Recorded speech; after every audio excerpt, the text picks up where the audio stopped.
I'm a grad student, so I don't make a whole lot of money, but I spent $3 to get here on the subway this morning, and that's almost 2 days worth of consumption for someone living in extreme poverty.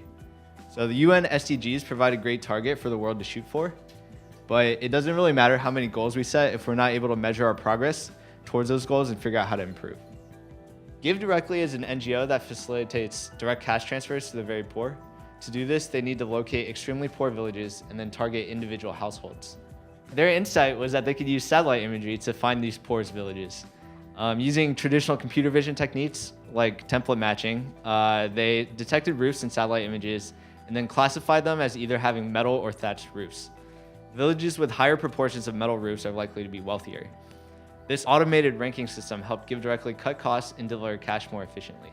But to a computer, this is all unstructured data. How do we make sense of trillions of raw pixel values? This is where deep learning comes in. Images are very high dimensional and can obviously be extremely varied. In order to train a deep neural network that has millions of parameters, we need to feed the computer thousands and thousands of labeled training examples. For poverty, this kind of direct supervision is impossible because we have very little ground truth data. Ideally, we'd like to show the computer lots of satellite images that are labeled as either rich or poor, but we just don't have that much data on poverty. That's why we want to predict poverty in the first place. Transfer learning is a technique in machine learning that can help us overcome this data gap.